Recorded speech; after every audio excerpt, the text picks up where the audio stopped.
This is an exclusive interview with the chairperson of the National Human Rights Commission, Mr. Emmanuel Diouf. The first part of this hour-long interview focuses on the achievements of the Commission and President Adama Barrow's Eid remarks on Madi Jobarteh.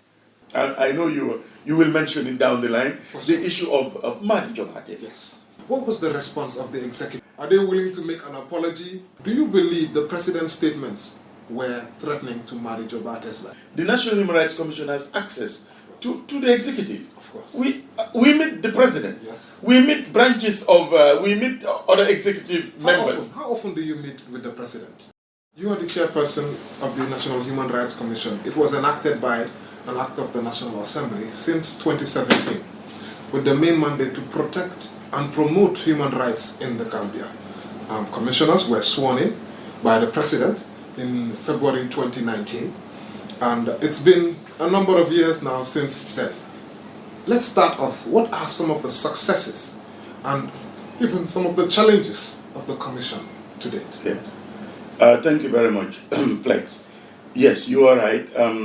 The National Human Rights Commission was established by an act of the National Assembly in 2017, but we only started operating in 2019 after the 5 commissioners were sworn in on Valentine's Day. Valentine's? Yes, so our swearing in was a very special day. It has been an uphill struggle since then, establishing an institution from zero. But as you see, you have been following us.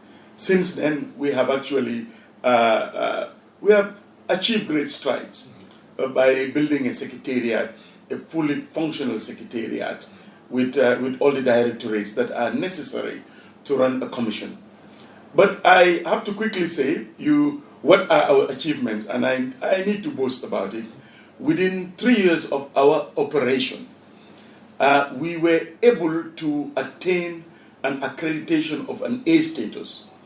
By that is that all national human rights commissions throughout the world are graded. They are graded by a body called the Global Alliance of National Human Rights Institutions, which is a body that is also affiliated to the UN and is affiliated to all other national human rights institutions all over the world. So we were audited. It's an audit process. And they looked at the way we operate, our Establishment Act. Is it in compliance with what they call the UN Paris Principles? In the sense that, how were we selected? Were we selected by just the president choosing us? No. If you look at the way we were selected, it was actually an umbrella of 6 civil society organizations that went through the list of all the applicants. And they selected 9 out of that big list of maybe 50 or 25 based on people they felt had the requisite criteria to be commissioners. And those names were sent to the National Assembly. The National Assembly further vetted and selected 5. Those 5 were the ones that were finally appointed. In fact, it looks as if the president just rubber stamped what was given. So this is the process. But what is also important is the fact that it is not easy once you appoint. We are all on term basis. You cannot just remove us because you don't like what commissioners are saying. So there is also a security of tenure, just to explain to you. But also the composition. There has to be at least 2 females. And the way we even recruit staff was audited. Do we include people with disabilities? Do we make sure that minorities are recruited, religious minorities, tribal minorities? So this was the process. But not only that, do we have an autonomy from government? We are established by an act of the National Assembly, true. But if you look at it, the National Human Rights Commission does not report to any line ministry. We don't. And the act is very clear. It says that in the execution of their duties, the National Human Rights Commission does not take instructions from anyone. The only institution that has an oversight jurisdiction or function over us is the National Assembly. And that is the way it's operated. And what was done, just talking still about our A status, they actually, the Gandri had to audit us. they had to look at the Establishment Act. They sent people here. They look at the way we operate. They even looked at our press releases. If we say that we engage government, what is the proof? If we say that we receive complaints, what is the proof? They looked at all these things because, as you know, every year we are mandated by law to come up with a State of Human Rights report, which we go and submit to Parliament. In fact, we're in the verge of doing that. We were waiting, of course, you know, it was election period. So they have settled. You will all get the report of how we observed human rights, what we saw, how we monitored human rights, how we investigated human rights violations or alleged violations. What were the recommendations? Did we follow through those recommendations? What were the outcomes? So these are the things that are looked at during this grading process. And also, if you look at, we come up with a lot of publications. For example, you will know that during the election process, we came up with a compendium. Whatever we do, Flex, we try to make it evidence-based. So we don't just sit on a high laurels here and make statements. Whatever, be rest assured that whatever we came up with in our documents, in our research on sexual harassment at the workplace, or the policy that came up, or our monitoring report on detention facilities in this country, or the compendium on the voter registration, the nomination process, the campaign period, the election period, and the parliament, we can tell you that we had our own system of monitoring. There was a checklist. And the checklist was developed not only by us, but through the UN process and other national human rights institutions that exist.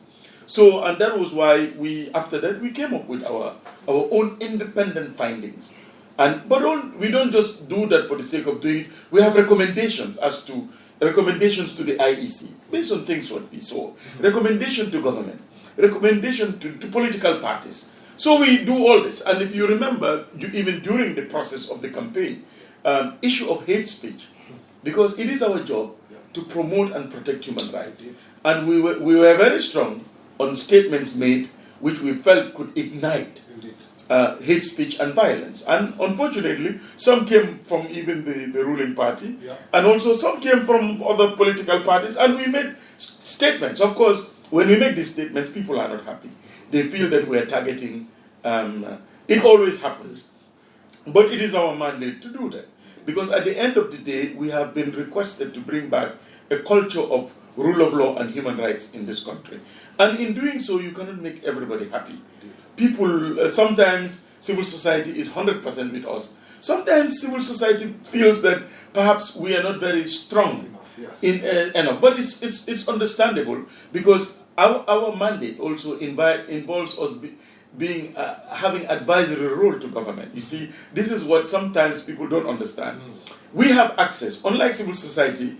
The National Human Rights Commission has access to the executive. Of course. We meet the president.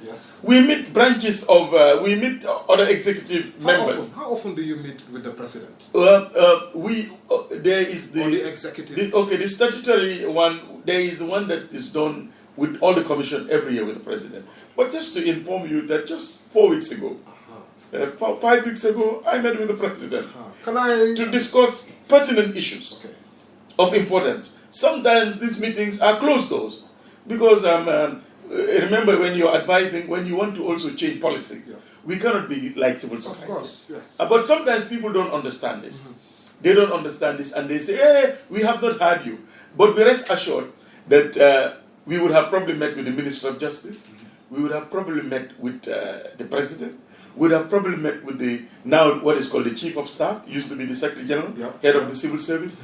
And this we do constantly. And we need to do that. We also meet with National Assembly, the Standing Committee. We meet. I've not met now with the new Speaker, for example, because as I told you that they're getting their act together with all this. But we do that. We have these meetings, and not all the time. We don't tell you everything that we talk about. In that process, sometimes we disagree. But it's important that if we have been given that mandate to speak to the executive, to speak truth to power, that we do that. And that this is what we constantly do. I know for a fact, just to talk about the issue, for example, I know you will mention it down the line, the issue of Madi Jobarteh. Yes. And a lot of people have even asked us, we have not heard you make public statements. But be rest assured, not only did Madi lay a complaint, but also other institutions out there, you have Amnesty International, who raised concern. Yes. But also, we also had our own concerns. We were the first to talk directly to the executive, because we felt that just a press, because everybody was agitated, people were taking sides. Yeah. And of course, and when you release statements, then people always take sides based on those statements. We felt, therefore, we responded to Madi.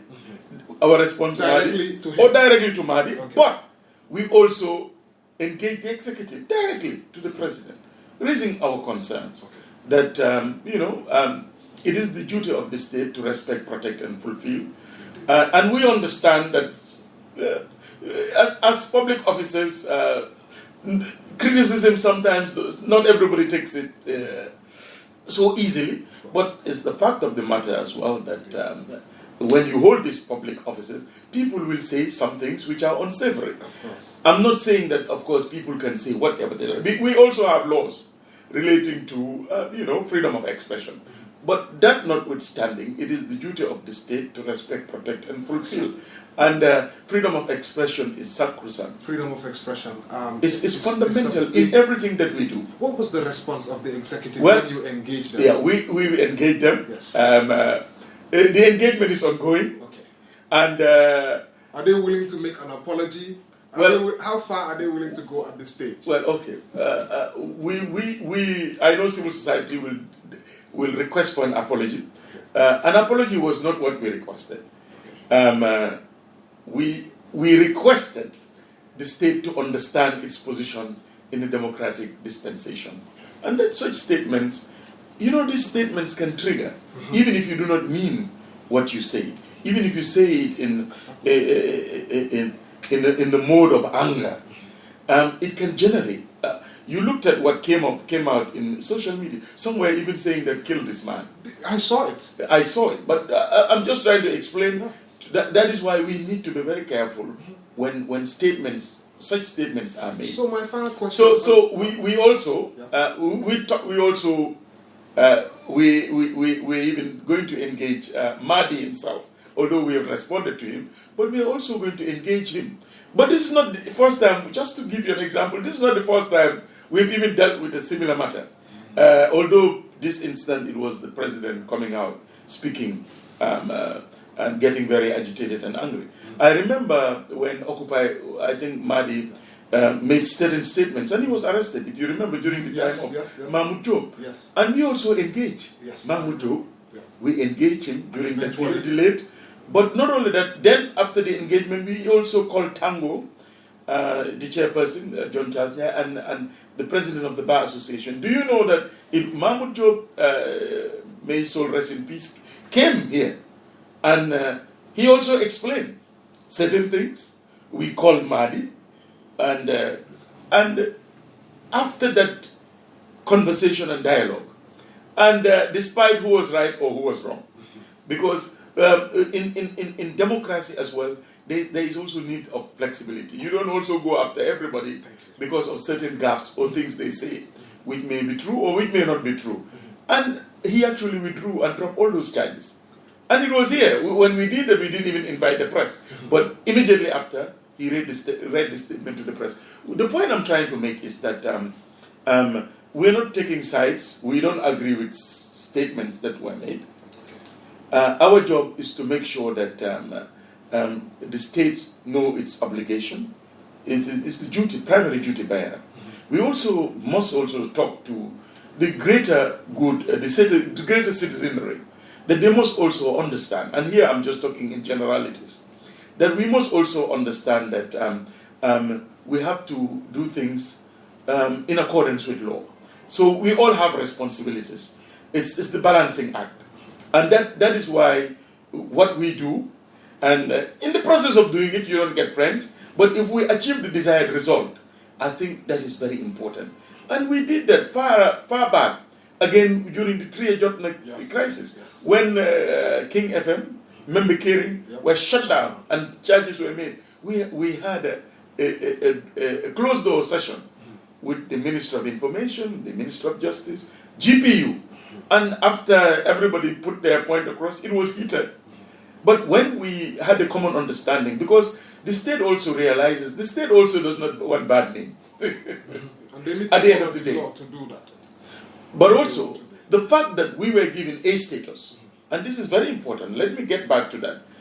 What they did was to audit. Are we allowed to operate independently? I will tell you we are.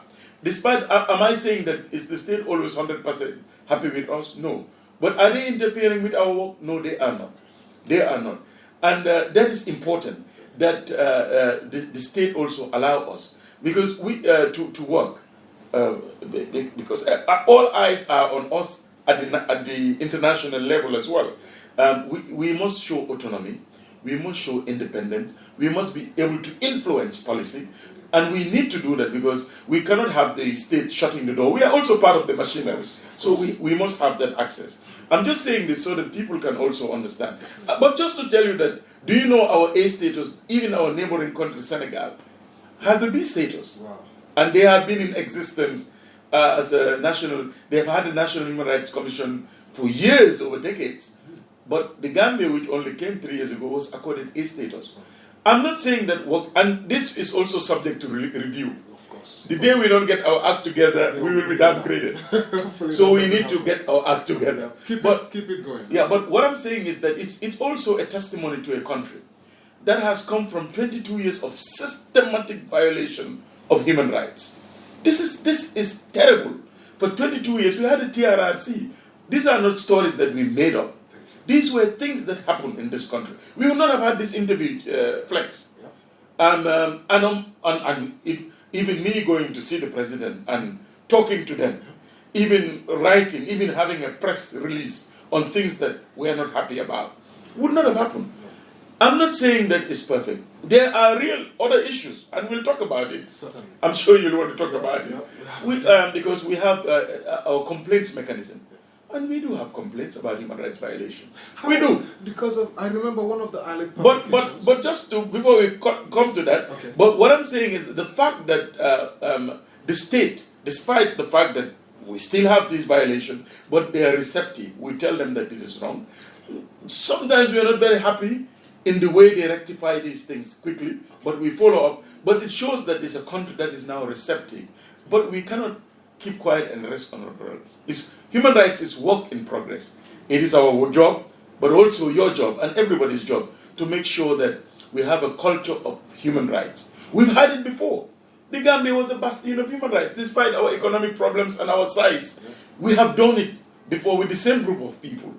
We have again systematically violated human rights with the same Gambians. I think we need to have the systems in place so that the never again mantra, which we've talked about at the TRRC, becomes a reality. That every Gambian enjoys fundamental rights and freedom, but also that we also must understand that as a nation, if we're going to move ahead, we must also be responsible citizens. There has to be due process. And yes, don't get me wrong, the state must be held accountable. Sure. These are elected officials. These are appointed officials. So, but getting it together is not always easy. We will quarrel. Then we will find a mechanism where we check each other and move ahead. So, I want to close out with the Madi Jobarteh issue. So the president's statements was quite concerning. The civil society last week came out with a unified message condemning the president's statements. But one of the main concerns there is the president's statement saying ñoo xam ne ñooñu ñu ngi takka seen ndiga pour sonal nguur gi criticiser nguur gi pour isi fitna si réew mi kenn si ñoom nag Madi Jobarteh la moom bokk na si ñu nga xam ne bëgg nañoo taal réew mi nit la koo xam ne fitna la bëgg a isi si réew mi fii ñëpp dañ ko war a bàyyi xel man musuma tuga taxaw si plateforme pour wax affaire am moom mu ne civil society la bokk waaye civil society boo xam ne yow taal rek nga nekk ci dëkk bi fu mu dem si plateforme pour taal dëkk bi la te journaliste yëpp ñu ngi ko jox plateforme ku ko dimbale réew mi moom dinaa ko wax personnel te suma nguur gi ñoom dem ñu war a taxaw si affaire am foog ñu seetaat affaire am bu baax a baax di ko réew mi nag du mën a doxee noonu duñ seet ku nga xam da ngay taal réew mi ñu bàyyi la foofu non loolu du am. My question now, do you believe that the president's statements was threatening? Was it a threatening statement, bearing in mind the TRRC issues, what we have been through, how the previous president, until now, the president has the SIS under him? We're not saying the current president is using that SIS, but in the past, it's a fact. Do you believe the president's statements were threatening to Madi Jobarteh's life? I will use another adjective. We were concerned. The National Human Rights Commission was concerned, and we raised that. It's a concern because, as I told you, it's coming from a head of state, one. And the danger also is when people hear those statements. We saw immediately what happened also on social media. Some people went to the extent of saying that he should even be killed. So we were very concerned about that statement, and we responded, as I said, through the appropriate channel about the statements that were made. So I would say that we've taken it up, and we were concerned. Thanks for watching the first segment of this exclusive interview. The next segment focuses on police investigations. Is anybody investigating the investigators?